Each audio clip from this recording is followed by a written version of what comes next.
Kakatiya period ಅಂತ ಹೇಳಿದ್ರೆ ನಮಗೆ ವಿಜಯನಗರ ಪೂರ್ವ ಕಾಲದಲ್ಲಿ ಬೀದರ್ ಕೋಟೆಗೆ ಮೊದಲು ಇದರ ಹಿಂದಿನ ಭಾಗದಲ್ಲಿರುವಂಥ ಮೂಲ ಕೋಟೆಯ ಬಿಡಿ ರಕ್ಷಣೆಯಿಂದ ನಾವು ಗಮನಿಸಬಹುದಿಲ್ಲ.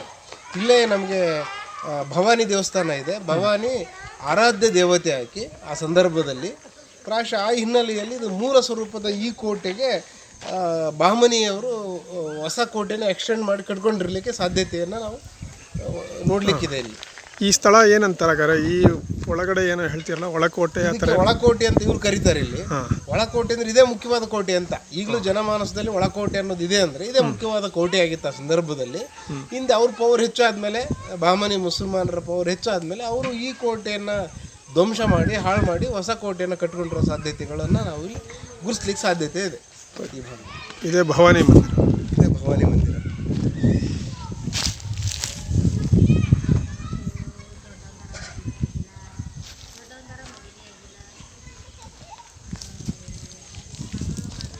ಇಲ್ಲಿ ಕಾಣ್ತಾ ಇರುವಂಥದ್ದು ಇದು ಒಂದು ಕೋಟೆ. ಸಾಮಾನ್ಯವಾಗಿ ಕೌಟಿಲ್ಯನ ಅರ್ಥಶಾಸ್ತ್ರದಲ್ಲಿ 7 ಪ್ರಕಾರದ ಕೋಟೆಗಳನ್ನು ಕೌಟಿಲ್ಯ ತನ್ನ ಅರ್ಥಶಾಸ್ತ್ರದಲ್ಲಿ ಉಲ್ಲೇಖಿಸಿದ್ದಾನೆ. ಅದರಲ್ಲಿ ನೆಲದುರ್ಗ, ಜಲದುರ್ಗ, ಹೀಗೆ ಮೃಚ್ಛಿಕಾ ದುರ್ಗ, ಅರಣ್ಯ ದುರ್ಗ, ನರದುರ್ಗ, ಈ ಥರದ ಅನೇಕ ಪ್ರಭೇದಗಳಿದೆ ಕೋಟೆಗಳಲ್ಲಿ. ಆದರೆ ಪ್ರಾಚೀನ ಈ ಸಂದರ್ಭದಲ್ಲಿ ಪ್ರಾಯಶಃ ಆ ಕಲ್ಲು ಕೋಟೆಯನ್ನು ಕಟ್ಟುವ ಮೊದಲು ಮಣ್ಣಿನಿಂದಲೇ ಕೋಟೆಯನ್ನು ಕಟ್ಟುವಂಥದ್ದು ನಮಗೆ ನಿದರ್ಶನಗಳು ಪ್ರಾಚೀನ ಕಾಲದಿಂದಲೂ ಇವೆ. ಸೊ ಹಾಗಾಗಿ ನಮಗೆ ಶಾತವಾಹನರ ಕಾಲ, ಶಾತವಾಹನ ನಂತರದಲ್ಲಿ ಕೂಡ ಮಣ್ಣಿನ ಕೋಟೆ ಇರುವಂಥದ್ದು ನಮ್ಮ ಗಮನಕ್ಕೆ ಬಂದಿದೆ. ಈ ಉದಾಹರಣೆಗೆ ನಿಮಗೆ ಬನವಾಸಿಗೆ ಹೋದರೆ, ಬನವಾಸಿ ಕದಂಬರ, ಶಾತವಾಹನರ ಆ ಪೀರಿಯಡಿನ 2ನೇ ಶತಮಾನದ ಆ ಕಾಲಘಟ್ಟದ ಕೋಟೆಯನ್ನು, ಮಣ್ಣಿನ ಕೋಟೆಯನ್ನು ಗುರುತಿಸ್ತೇವೆ. ಹಾಗೆ ಹಾನಗಲ್ಲಲ್ಲಿ ಕೋಟೆಯನ್ನು ಗುರುತಿಸ್ತೇವೆ, ಮಣ್ಣಿನ ಕೋಟೆಯನ್ನು. ಅದೇ ಆ ಸಮಕಾಲೀನ ಕಾಲಘಟ್ಟದ ಒಂದು ಕೋಟೆಯನ್ನು ನಾವು ಇಲ್ಲಿ ಗುರುತಿಸಲಿಕ್ಕೆ ಸಾಧ್ಯತೆ ಇದೆ ಅನ್ನೋದನ್ನು ನಿಮ್ಮ ಗಮನಕ್ಕೆ ತರ್ತಾ ಇರೋದು. ಇಲ್ಲಿ ಮುಖ್ಯವಾಗಿ ಮಣ್ಣಿನ ಕೋಟೆ ಇದೆ.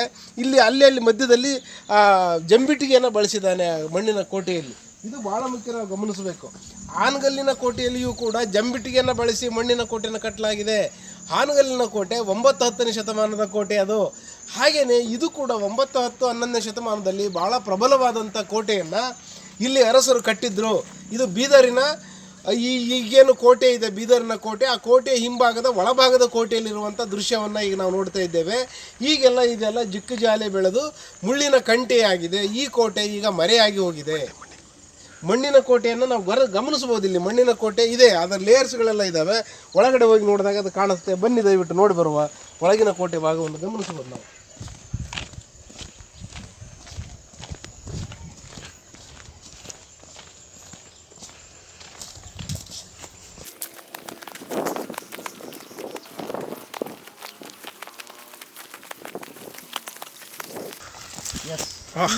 ನೋಡಿ ಇಲ್ಲಿ ಗಮನಿಸ್ತಿದ್ದೀರಿ ಎಷ್ಟು ಅದ್ಭುತವಾಗಿದೆ ಇದರದ್ದು ಸ್ಟ್ರಕ್ಚರ್. ಕೋಟೆ ನೋಡಿ, ಮಣ್ಣನ್ನು ಜಿಗಿಯಾದ ಮಣ್ಣನ್ನು ಹಾಕಿ ಕೋಟೆಯನ್ನು ಕಟ್ಟಿದ್ದಾರೆ. ತುಂಬ ಭದ್ರವಾಗಿದೆ ಈ ಮಣ್ಣಿನ ಕೋಟೆ, ಗಮನಿಸಿ ನೀವು.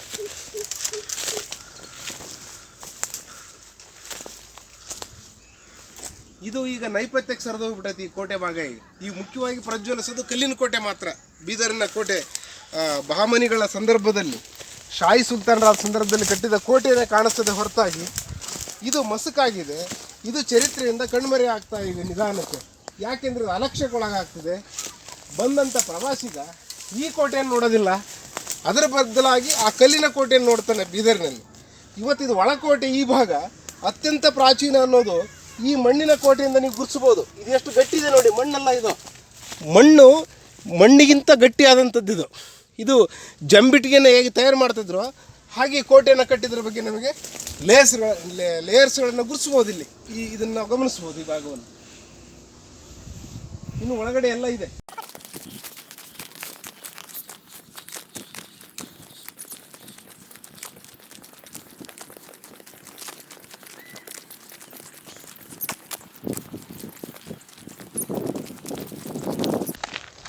ನೀವು ಭವಾನಿ ದೇವಸ್ಥಾನದ ಹತ್ರ ಹಳೆ ಲಿಂಗು ಇದೆಯಲ್ಲ, ಅಷ್ಟು ಸಾಕು ನಿಮ್ಗೆ ಎವಿಡೆನ್ಸ್ ವಾರಂಗಲ್ಲಿನ ಕಾಕತೀಯರ ಕಾಲದ್ದು ಈ ಪ್ರದೇಶ ಅನ್ನೋದಕ್ಕೆ. ಅದು ತುಂಬ ಹಳೇದು. ಅದು ಒಂದು ಲಿಂಗು ಮಾತ್ರ ಪೋರ್ಷನ್. ಈ ಪಾರ್ಟ್ ಅಲ್ಲಿಲ್ಲ. ನಿಮಗೆ ಗಮನಿಸಿ, ಅಲ್ಲೇನು ನಾವು ಬೀದರ್ನ ಕೋಟೆಯನ್ನು ನೋಡ್ತೇವೆ, ಈಗಿರೋ ಕೋಟೆಯನ್ನು, ಅದು ಕಲ್ಲುಗಳು ಚಿಕ್ಕದಿದೆ. ಆದರೆ ಇಲ್ಲಿ ಗಮನಿಸಿ ನೀವು, ವಿಜಯನಗರ ಕಾಲ, ವಾರಂಗಲಿನ ಕಾಕತಿಯರ ಕಾಲದ ಕಲ್ಲುಗಳ ರೀತಿಯಲ್ಲಿ, ಜಂಬಿಟಿಗೆ ರೀತಿಯಲ್ಲಿ ದೊಡ್ಡ ದೊಡ್ಡ ಈ ಥರದ ಶಿಲೆಯನ್ನು ಬಳಸಿ ಈ ಕೋಟೆಯನ್ನು ಕಟ್ಟಿರೋದು, ಕಂದಕ ಇರೋದು ಸ್ಪಷ್ಟವಾಗಿ ಗುರುತಿಸ್ಬೋದು ನಾವಿಲ್ಲಿ ಈ ಪೋರ್ಷನ್. ಅದರ ನಂತರದ ಕೋಟೆ ಭಾಗ ಮೇಲ್ಗಡೆಗೆ ಆ ಕಡೆಗೆ ಎಕ್ಸ್ಟೆಂಡ್ ಆಗಿರೋ ಭಾಗವನ್ನು ಗಮನಿಸ್ಬೋದಿಲ್ಲ ನಾವು ಈ ಕೋಟೆಯನ್ನು. ಇದು ಮುಖ್ಯವಾಗಿ ಗಮನಿಸಬೇಕಾದಿಲ್ಲ. ಇಲ್ಲಿ ಇವತ್ತು ಈ ಕೋಟೆನ ಅವ್ರು ಹೆಚ್ಚು ಬೆಳಕಿಗೆ ಚೆಲ್ತಾ ಇಲ್ಲ. ಯಾಕೆ ಅಂದರೆ ಅಕಸ್ಮಾತ್ ಈ ಕೋಟೆನ ಬೆಳಕಿಗೆ ಚೆಲ್ಲಿದ್ದಾದರೆ ಇದು ವಾರಂಗಲ್ಲಿನ ಕಾಲದ ಕೋಟೆ ಅನ್ನೋದು ಭಾಳ ಸ್ಪಷ್ಟವಾಗಿ ಇತಿಹಾಸಕಾರಿಗೆ ಆಗುತ್ತೆ. ಯಾಕೆ ಇದನ್ನ ನೆಗ್ಲೆಕ್ಟ್ ಮಾಡಿದ್ದಾರೆ ಈ ಕೋಟೆನ? ಯಾಕೆ ಇದನ್ನು ಅದೇ ಥರ ಇದನ್ನೊಂದು ರಕ್ಷಿತ ಪ್ರದೇಶವನ್ನಾಗಿ ಮಾಡಿಕೊಂಡು ಸ್ವಚ್ಛಗೊಳಿಸಿ ಪ್ರವಾಸಿಗರಿಗೆ ಯಾಕೆ ಮುಕ್ತಗೊಳಿಸಿಲ್ಲ? ಸೊ ಹಾಗಾಗಿ ಇದ್ರ ಬಗ್ಗೆ ಸ್ವಲ್ಪ ವಿಶ್ಲೇಷಣೆ ಮಾಡುವಂಥ ಅವಶ್ಯಕತೆ ಇದೆ. ಹಾಗಾಗಿ ಇದು ಯಾವುದೇ ಅನುಮಾನಗಳಿಲ್ಲ, ಇದು ವಿಜಯನಗರ ಪೂರ್ವದ ವಾರಂಗಲಿನ ಕಾಕತೀಯರ ಕಾಲದ ಕೋಟೆ ಅನ್ನೋದು ಈ ಕೋಟೆಯ ಒಂದು ಲಕ್ಷಣಗಳಿಂದ ನಾವು ಗುರುತಿಸ್ಬೋದು.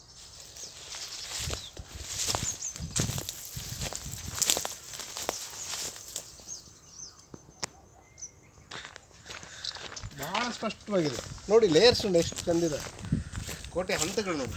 ಇದನ್ನು ಮುಚ್ಚಿ ಹಾಕಿಬಿಟ್ರೆ ಇದನ್ನು ಬೆಳಕಿಗೆ ಚೆಲ್ತಾ ಇಲ್ಲ ಯಾರು ಈ ಕೋಟೆಯನ್ನು.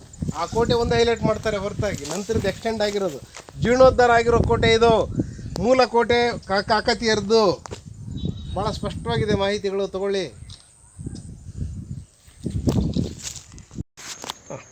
ಇಲ್ಲಿ ಸ್ಪಷ್ಟವಾಗಿ ಕೋಟೆಯ ಎರಡು ಭಾಗಗಳನ್ನು ಗುರುತಿಸ್ಬೋದು ನಾವು.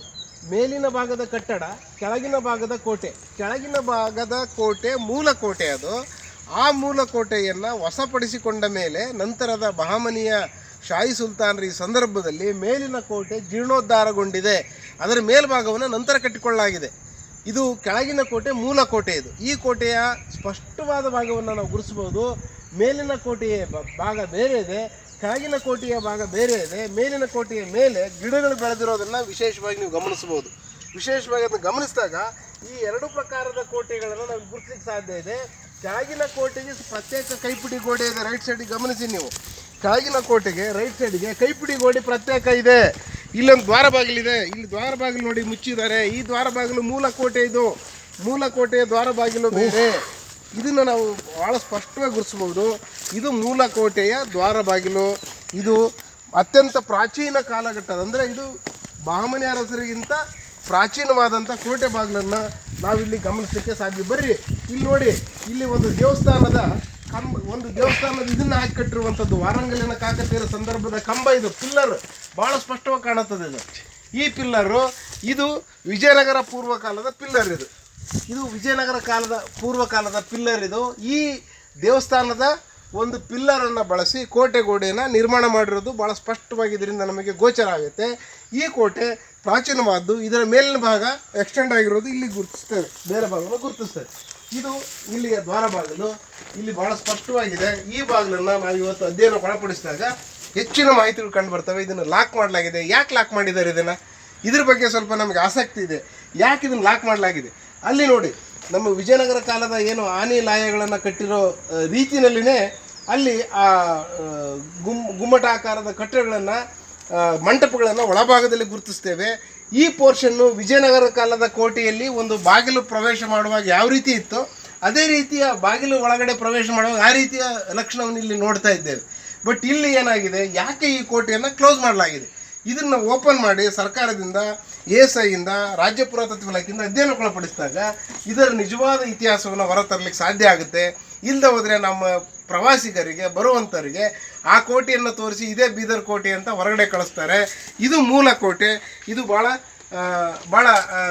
ಭಾಳ ಆಸಕ್ತಿದಾಯಕವಾಗಿದೆ. ಇದನ್ನು ನಾವು ಇಲ್ಲಿ ಗಮನಿಸಬೇಕಿಲ್ಲಿ, ಈ ಕೋಟೆಯನ್ನು ನಾವು ಗಮನಿಸಬೇಕಿಲ್ಲಿ. ಇದರಿಂದ ನಮಗೆ ಸಾಕಷ್ಟು ಮಾಹಿತಿಗಳು ನಾವು ತಿಳ್ಕೊಳ್ಳಿಕ್ಕೆ ಸಾಧ್ಯತೆ ಇದೆ ಅಂತ ಅನ್ನಿಸ್ತದೆ.